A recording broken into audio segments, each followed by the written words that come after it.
Hello नमस्कार साथियों, आप सभी का आपके इस YouTube चैनल पर एक बार फिर से स्वागत। दोस्तों, हम बात कर रहे थे राजस्थान कला और संस्कृति की, और राजस्थान कला और संस्कृति में हमने शुरू कर रखा था राजस्थान के लोक संत और संप्रदाय।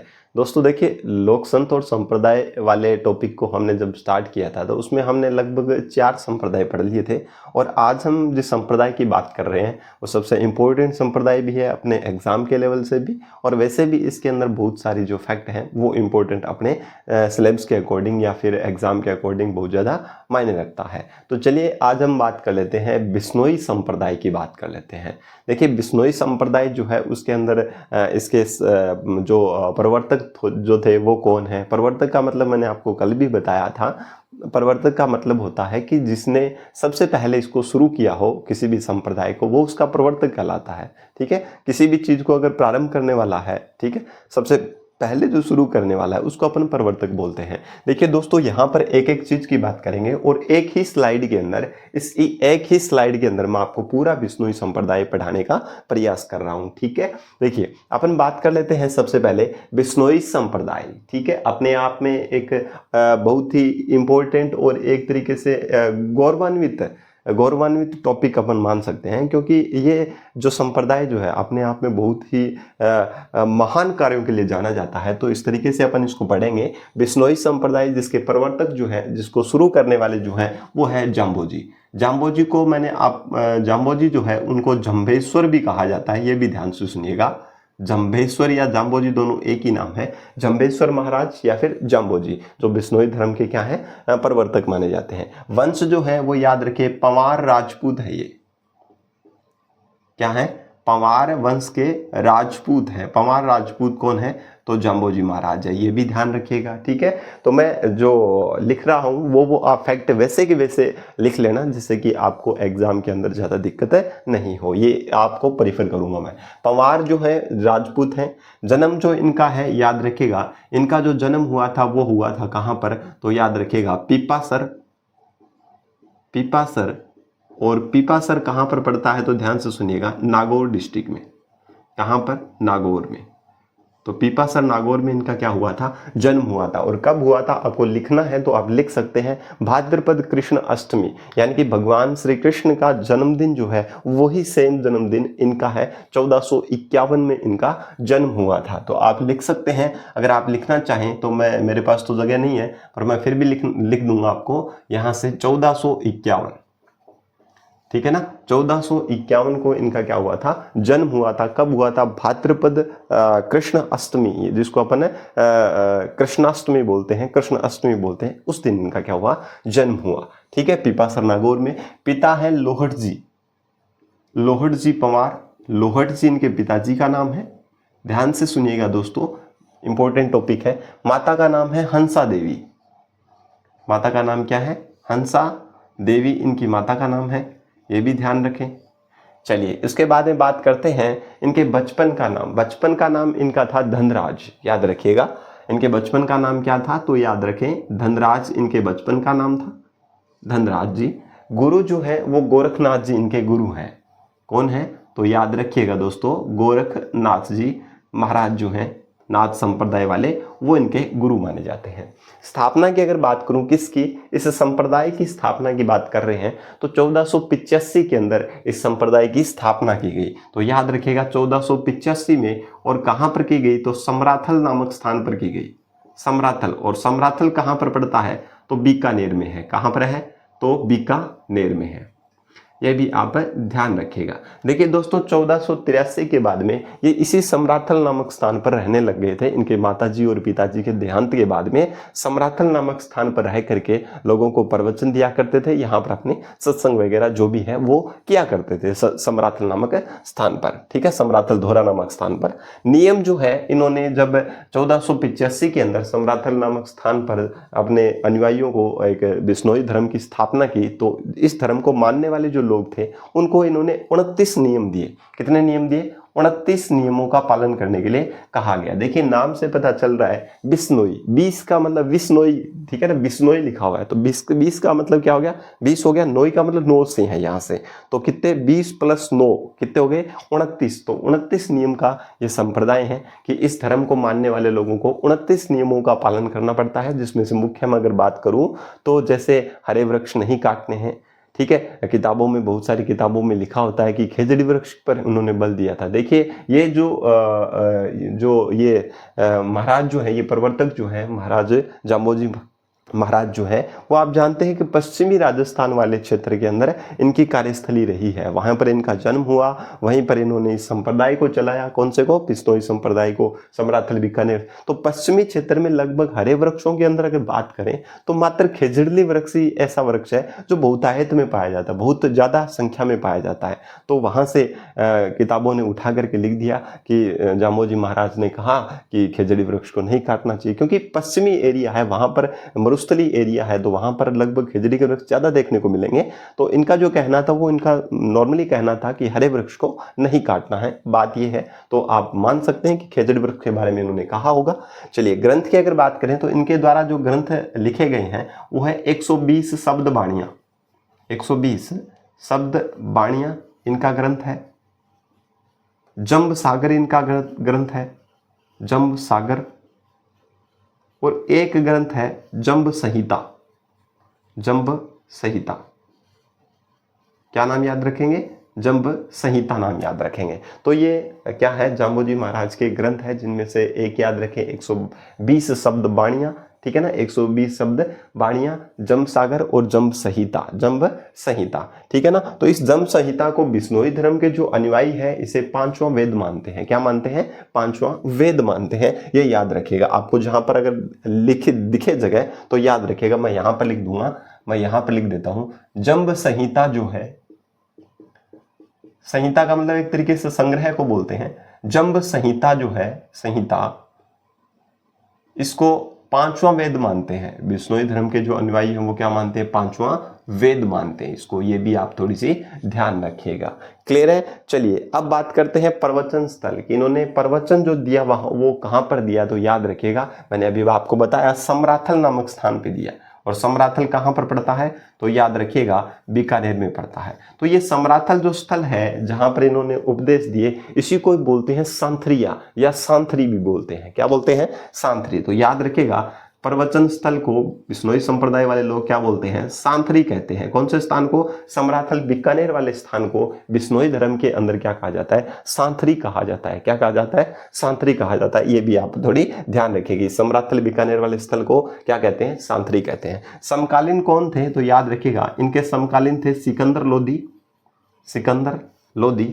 सिकंदर लोदी इनसे बहुत ज्यादा प्रभावित थे। दिल्ली के सुल्तान जो थे सिकंदर लोदी, वो इनसे बहुत ज्यादा प्रभावित थे और इनकी प्रेरणाओं से इन्होंने वृक्षों को काटना और पशुओं का जो मारना जो है, ठीक है ना, हत्या करनी उनकी, वो क्या कर दिए थे, रोक दिए थे। पशुओं का वध करना इन्होंने क्या कर दिए थे, रोक दिए थे। इतना इनकी शिक्षाओं का इन पर इतना ज्यादा प्रभाव पड़ा कि हरे वृक्ष को और जो जीव जो है, वन्य जीव जो है, उनको मारना क्या कर दिया था, बंद कर दिया था सिकंदर लोदी ने, ठीक है ना, ये ध्यान रखें। और इनके समकालीन थे, कौन थे, तो याद रखिएगा जसनाथ जी महाराज। कौन थे, जसनाथ जी महाराज जो है, जो कौन से हैं, तो याद रखें जसनाथी संप्रदाय के जो प्रवर्तक जो है जसनाथ जी महाराज, ये भी इनके क्या थे, कंटेम्पररी थे, समकालीन थे। ये भी ध्यान रखिएगा। पाहल क्या चीज है, तो बिश्नोई धर्म में दीक्षित करने के लिए या शिक्षित करने के लिए, उसको अपनाने के लिए क्या किया जाता है, एक अभिमंत्रित जल पिलाया जाता है और उसी को ही बोलते हैं पाहल, ठीक है ना, ये ध्यान रखिएगा। तो अभिमंत्रित जल है, क्या है, अभिमंत्रित, यानी कि अभिमंत्रित जो जल है वो क्या है, पाहल है, ठीक है ना। जाम्बोजी महाराज जो है वो बिश्नोई धर्म में किसी भी व्यक्ति को दीक्षित करने के लिए, उसको बिश्नोई धर्म अपनाने के लिए अभिमंत्रित जल पिलाया करते थे, उसको अपन बोलते हैं पाहल। उसको क्या बोलते हैं, पाहल बोलते हैं। चलिए जंबा गांव क्यों प्रसिद्ध है, जंबा गांव इसलिए प्रसिद्ध है क्योंकि इस गांव में जो जैसलमेर के जो महाराजा जेतसी थे, ठीक है ना, जेतसी थे, उनको यहाँ पर एक तालाब बनाने के लिए क्या जाम्बोजी ने कहा था और इसलिए ये गांव प्रसिद्ध हुआ, ठीक है। और यहाँ तालाब वाली जो जगह है ये बिश्नोई धर्म का क्या कहलाता है, पवित्र तीर्थ भी कहा जाता है। ये भी ध्यान रखिएगा, ठीक है ना। तो जेतसी जो है, जैसलमेर शासक, जैसलमेर शासक जो है जिनका नाम है, क्या नाम है, मैं लिख देता हूं सीधा ही, क्या नाम है, जेतसी। महाराजा जेतसी जो है, इन्होंने क्या किया था, एक तालाब का निर्माण करवाया था। क्या करवाया था, तालाब का निर्माण करवाया था। और किसके कहने से, तो याद रखिएगा जाम्बोजी महाराज के कहने से एक तालाब बनाया। और ये जो स्थल जो है ये है बिश्नोई धर्म का क्या कहलाता है, पवित्र तीर्थ कहलाता है। ये ध्यान रख लोगे आप लोग सारे, ठीक है ना। ये थोड़ी सी बातें ध्यान रखिएगा। क्या ध्यान रखोगे कि जैसलमेर के शासक जेतसी को इन्होंने जंबा नामक गांव में, जंबा नामक गांव जो है वहां पर क्या तालाब बनाने के लिए कहा था। जंबा गांव जोधपुर में पड़ता है, ठीक है ना। तो वहां पर तालाब बनाने के लिए कहा था। और इस तालाब को ही या इस जगह को क्या कहते हैं, विष्णुई धर्म का पवित्र तीर्थ भी कहा जाता है। चलिए बात करते हैं मृत्यु कहां पर हुई। तो लालासर गांव में इनकी मृत्यु हुई। और लालासर गांव जो है वो कहां पर पड़ता है, तो दोस्तों याद रखिएगा बीकानेर जिले में पड़ता है। कौन से जिले में, बीकानेर जिले में पड़ता है, ठीक है। जैसे दशनाथी संप्रदाय के जो प्रवर्तक जो दशनाथ जी महाराज है वो भी बीकानेर से रिलेट करते हैं। कतरी असर बीकानेर में, और जाम्बोजी महाराज भी कहाँ है, बीकानेर वाले क्षेत्र में ज्यादा ये प्रसिद्ध है, ठीक है ना। समाधि जो है वो कहाँ पर है, तो ध्यान से सुनिएगा। समाधि है मुकाम, और मुकाम पड़ता है कहाँ पर, बीकानेर में। मुकाम भी कहाँ पड़ता है, बीकानेर में। और ये इनका मुख्य केंद्र है। प्रमुख केंद्र भी कौन है, तो याद रखिएगा कौन है, तो याद रखिएगा मुकाम बीकानेर है, ठीक है। मुकाम बीकानेर जो इनका प्रमुख केंद्र है, मैं आपको अगर यहाँ लिखना चाहूँ, ठीक है ना, मुकाम के बारे में अगर लिखना चाहूँ, ठीक है ना, बाद में यहाँ पर मैं लिख दूंगा। चलिए मुकाम के बारे में अगर मैं यहाँ पर लिखना चाहूँ, देखिए ये दोनों एक ही चीज है। मंदिर जो है मुकाम, यहीं पर लिख दूंगा, मुकाम बीकानेर के अंदर इनका समाधि स्थल है। और मंदिर की अगर बात करें तो ये प्रमुख पीठ या प्रमुख मंदिर जो है, प्रमुख केंद्र जो है वो मुकाम के अंदर ही है। और मुकाम जो है यहाँ पर मेला लगता है, तो ध्यान से सुनिएगा। मेला लगता है, कब लगता है, तो याद रखिएगा आश्विन, आश्विन और फाल्गुन, आश्विन और फाल्गुन की अमावस्या को क्या लगता है, यहाँ पर मेला लगता है। ये आप थोड़ी सी ध्यान से सुनिएगा।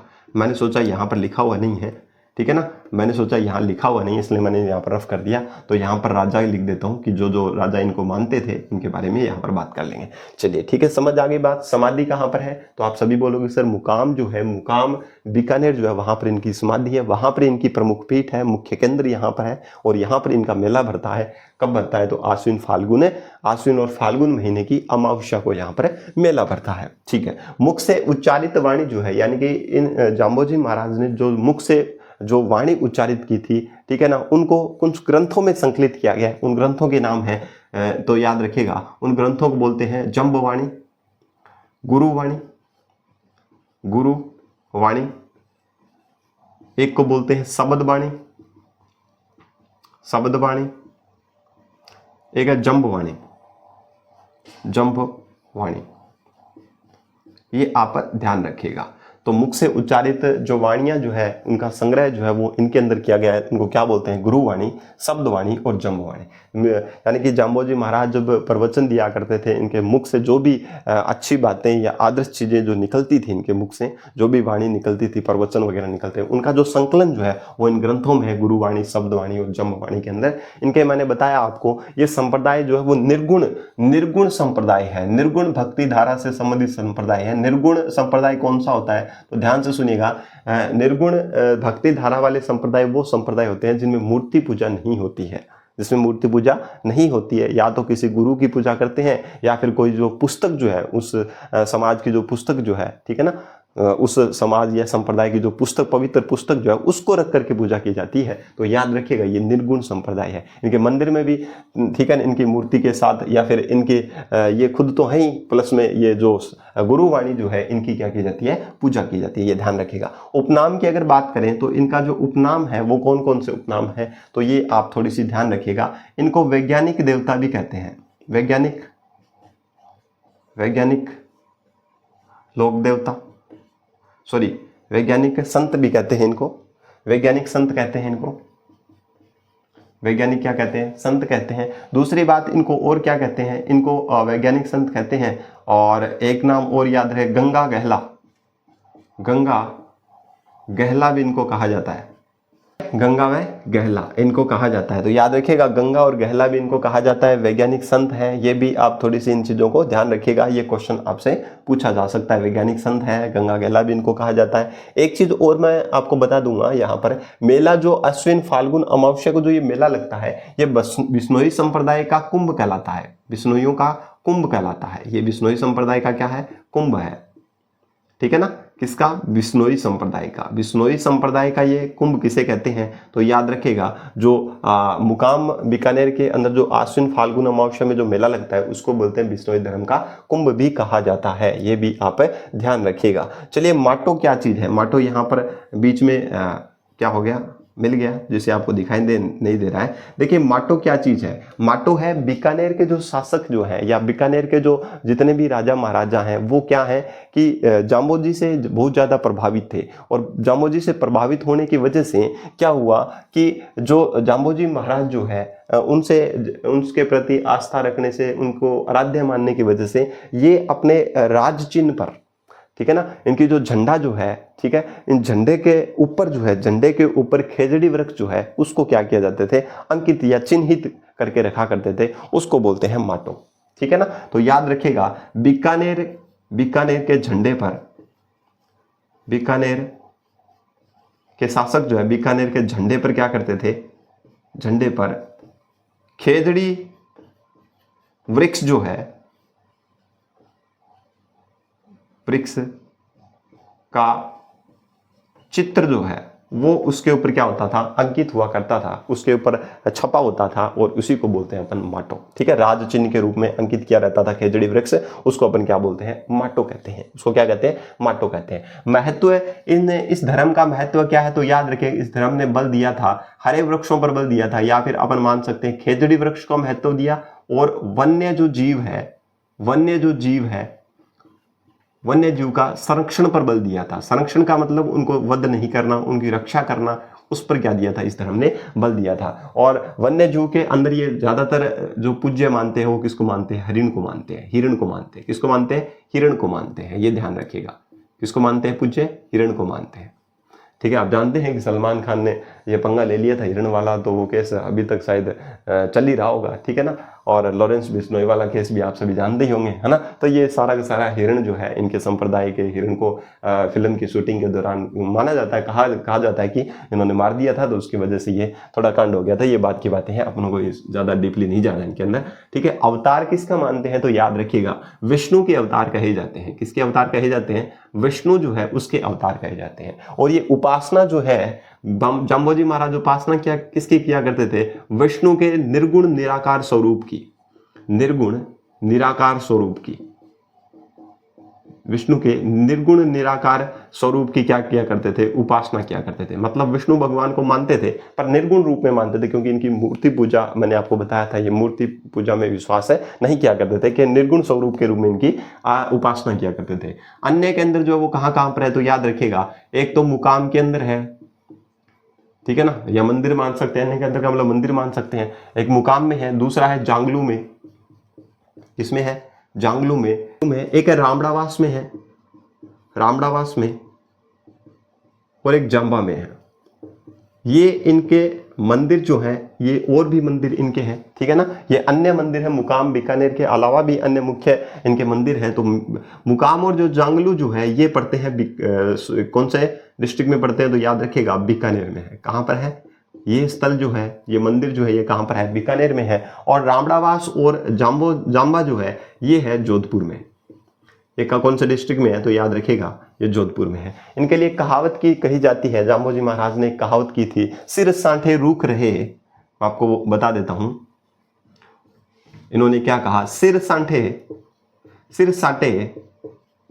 रूख रहे, फिर भी सस्तो जान, फिर भी सस्तो जान, सस्तो जान।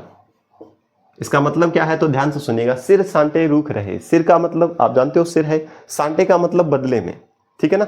बदले में सिर सांटे रूख रहे, रूख का मतलब वृक्ष से है।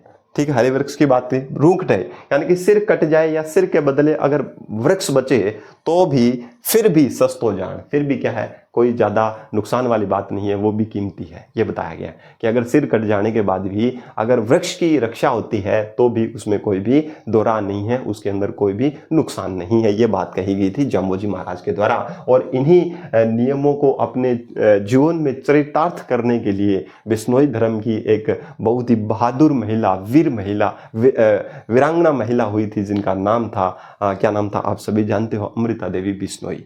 अमृता देवी बिश्नोई ने इस धर्म को चरितार्थ कर दिया। अपने आप में बहुत ही महान औरत रही है वो, जिन्होंने जाम्बोजी महाराज के संप्रदाय को एक अलग दिशा दी और इनके नियमों को अपने जीवन में उतार करके ये साबित कर दिया और इनकी ये कहावत को प्रचलित कर दिया कि सिर सांठे रुख रहे फिर भी सस्तो जान, कि अगर सिर कट जाए, शरीर कट जाए तो भी, अगर वृक्ष की रक्षा होती है तो भी जान गंवाने में किसी प्रकार का नुकसान नहीं है। ये भाद्रपद शुक्ल 10वीं को, ठीक है, खेजड़ली जोधपुर ग्राम में 1730 विक्रम संवत के अंदर अमृता देवी बिश्नोई ने पेड़ों की रक्षा, खेजड़ली वृक्ष के रक्षा के लिए, अभय सिंह जी उस टाइम महाराजा थे, ठीक है, और गिरधारी दास जो हकीम जो थे, गिरधारी दास हकीम ने क्या कर दिए थे, उस खेजड़ली ग्राम में अमृता देवी बिश्नोई और अन्य जो ग्रामीण जो लोग थे, लगभग 363 लोगों ने 1730 विक्रम संवत के अंदर इन्हीं खेजड़ली के वृक्षों को बचाने के लिए अपने प्राणों की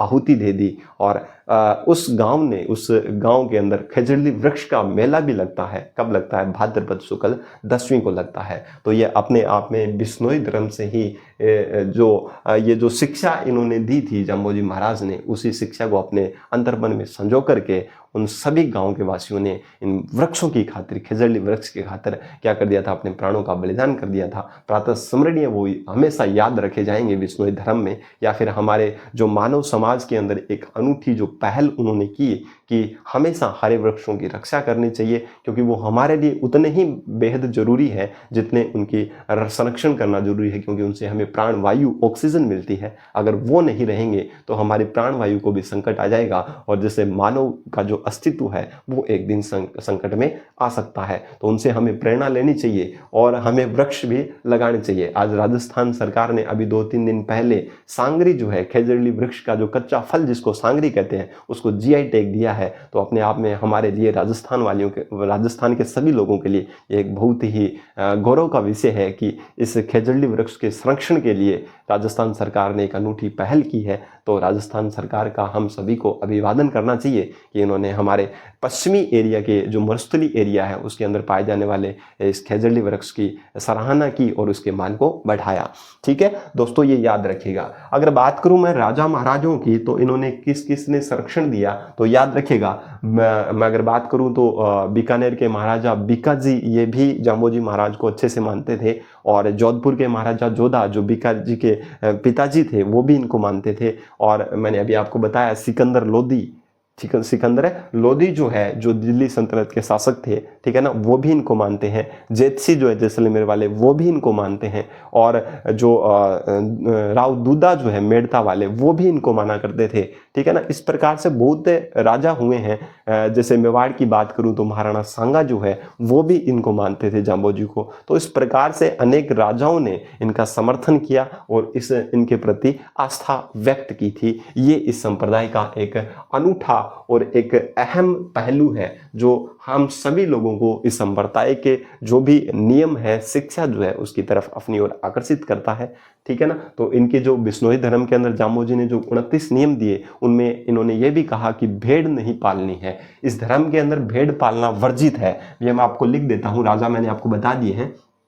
ठीक है, तो इसके अंदर क्या भेड़ पालना वर्जित बताया गया, भेड़ पालन नहीं होगा, भेड़ पालन नहीं करते हैं। ये क्यों नहीं करते हैं भेड़ का पालन? तो याद रखिएगा, भेड़ जो है, आप देखेंगे कि बकरी इतना ज़्यादा, अगर बात करें खेत में छोड़ दें बकरियों को और एक खेत में भेड़ को छोड़ दें, तो भेड़ जो है वो जो भी अंकुरित जो है, अंकुरित जो घास है या फिर कुछ भी है, तो वो क्या है, खोद करके खा जाती है, यानी कि बहुत ही नीचे से खा जाती है। अंकुरित को निकाल भी देती है। तो इस तरीके से उन्होंने बोला कि जो भेड़ जो है उसको नहीं पालना है, क्योंकि ये नव अंकुरित नए अंकुरित होने वाले पौधों को भी क्या हो जाती है, खा जाती है, जिससे वो क्या नहीं करते, ग्रोथ नहीं कर पाते हैं। तो इसलिए इन्होंने भेड़ पालन पर क्या किया, इन्होंने पाबंदी लगाई कि भेड़ पालन नहीं करेंगे इस धर्म के अनुयायी। दूसरा बात करें, इन्होंने बोला कि नीले वस्त्र धारण नहीं करने हैं। कौन से वस्त्र? नीले वस्त्र जो है वो धारण नहीं करने, ये भी संप्रदाय की बातें हैं, ठीक है ना। तो ये कुछ बातें हैं जो इन्होंने बताई। वन्य जीवों का संरक्षण करना है, खेजड़ली के वृक्ष को या हरे वृक्ष को नहीं काटना है, मांस मदिरा का सेवन नहीं करना है, ठीक है ना। इस प्रकार की कुछ ऐसी आदतें बताई जो 29 नियमों के अंदर सम्मिलित हैं, ठीक है ना। तो ये ध्यान रखिएगा। एक नाम आता है कथा जैसलमेरी। कथा जैसलमेरी ये एक रचना है, एक ग्रंथ है जो इन्हीं के शिष्य विल होजी ने लिखा था, ठीक है ना। तो ये आप नाम याद रखिएगा। मैं कहाँ लिखूं? ठीक है, यहाँ लिख देता हूँ, ठीक है ना, यहाँ करके यहाँ लिख देता हूँ। विल होजी ने एक ग्रंथ की रचना की जिसका नाम है कथा जैसलमेरी। कथा जैसलमेर की किसने ग्रंथ की रचना की थी? विल होजी। और विल होजी क्या थे? जाम्बोजी महाराज के क्या थे? शिष्य थे। दोस्तों मैं उम्मीद करता हूं कि आपको ये स्लाइड जो है वो पूरी क्लियर हो चुकी होंगी। मैंने उम्मीद ये की है, या फिर मैंने आपको ये कंसेप्ट जो है पूरा एक ही स्लाइड के अंदर बताने का पूरा प्रयास किया है, ठीक है ना। राजा की मैंने आपको बता दिया, दूधा राव दूधा मेड़ता वाले जो हैं वो भी इनके अनुयायी थे, वो भी इनका समर्थन करते थे जाम्बोजी महाराज का, ठीक है। राणा सांगा हमारे मेवाड़ वाले वो भी समर्थन करते थे, सिकंदर लोधी समर्थन किया करते थे, और उसके अलावा जोधपुर के जोधा, बीकानेर के बीका, ठीक है ना। और अगर बात करें और की बात करें तो किसकी बात करें? नागौर के एक मोहम्मद थे, ठीक है ना, एक मोहम्मद शाह नाम से कुछ करके थे, वो भी इनकी क्या करते थे, इनको मानते थे। तो कुछ ऐसे राजा हैं जो इनको क्या करते थे, इनके समर्थन क्या करते थे या इनके आदर्शों को माना करते थे। ये आपको बात ध्यान में रखनी है। एक बार 2 मिनट में मैं वापस रिवीजन करवा देता हूँ। प्रवर्तक जामोजी महाराज है, वंश पवार राजपूत थे, जन्म पीपासा नागौर में हुआ 1451 में भाद्रपद कृष्ण अष्टमी को। कब? कृष्ण जन्माष्टमी को इनका जन्म हुआ था। पिताजी लोहड़ जी है, माता हंसा देवी है, बचपन का नाम धनराज है। गुरु गोरखनाथ जी हैं। स्थापना किसकी? संप्रदाय की स्थापना 1485 में, जब ये माता पिता की डेथ होने के बाद में 1483 में समराथल नामक स्थान पर चले गए, वहां ये प्रवचन दिया करते थे, वहीं पर इन्होंने बिश्नोई संप्रदाय की स्थापना करी 1485 में। नियम दिए 29 अपने अनुयायियों को। ग्रंथ है इनके द्वारा ग्रंथ लिखे गए 120 शब्द बाणियां, जम सागर जम संहिता। जम संहिता को बिश्नोई धर्म में 5वां वेद कहा जाता है। प्रवचन स्थल समराथल बीकानेर में दिए थे, और इसी समराथल बीकानेर वाले स्थल को ये बिश्नोई धर्म वाले सांथरी कहते हैं। समकालीन कौन थे? सिकंदर लोधी समकालीन थे, और जसनाथ जी महाराज समकालीन थे। पाहल क्या है? अभिमंत्रित जल जो बिश्नोई धर्म में दीक्षित करने के लिए पिलाया जाता है उसको बोलते हैं पाहल। जंबा गांव जैसलमेर के जेतसी को, राव जेतसी को इन्होंने जंबा गांव में एक तालाब बनाने के लिए कहा था, और जेतसी ने तालाब भी बनवाया, और ये तालाब जो है बिश्नोई धर्म का क्या है? पवित्र तीर्थ भी कहा जाता है। मृत्यु इनकी लालासर बीकानेर में हुई। मृत्यु होने के बाद में इनको दफनाया गया, समाधि दी गई, वो कहाँ पर? मुकाम बीकानेर में दी गई। वहां पर इनका मुख्य केंद्र है, यानी कि मंदिर है मुकाम में, और वहीं पर इनका मेला लगता है अश्विनी और फाल्गुन अमावस्या को। मुख से उच्चारित जो वाणी है उनको कुछ ग्रंथों में संग्रहित किया गया, जिनका नाम है गुरु वाणी, शब्द वाणी और जम्ब वाणी, ठीक है ना। इनके उपनाम है, वैज्ञानिक संत कहे जाते हैं, गंगा और गुहला इनको कहा जाता है, ठीक है। और मैं आपको कहूं तो विश्व के अंदर सबसे पहले पर्यावरण आंदोलन जो है उसके प्रणेता जो है, पर्यावरण आंदोलन के, पर्यावरण को संरक्षित करने के, पर्यावरण को बचाने के लिए जो आंदोलन शुरू किया विश्व के अंदर सबसे पहले, वो जम्बोजी महाराज थे। ये भी ध्यान रखिएगा, ठीक है। कथा जैसलमेर की। माटो क्या है? बीकानेर का जो क्या है झंडा है, उसके ऊपर खेजड़ी वृक्ष को राज चिन्ह के रूप में अंकित किया जाता था, उसको बोलते हैं माटो बोलते हैं। महत्व खेजड़ी वृक्ष को इन्होंने महत्व दिया, और वन्य जीवों के संरक्षण पर महत्व दिया, जैसे हिरण है, ठीक है। अवतार विष्णु के अवतार कहे जाते हैं। ये खुद किसकी उपासना करते थे? विष्णु की निर्गुण निराकार स्वरूप के रूप में। अन्य केंद्र इनके मुकाम है, जांगलू है, रामडावास है, जाम्बा है। रामडावास और जाम्बा जोधपुर में है, मुकाम और जांगलू बीकानेर में है।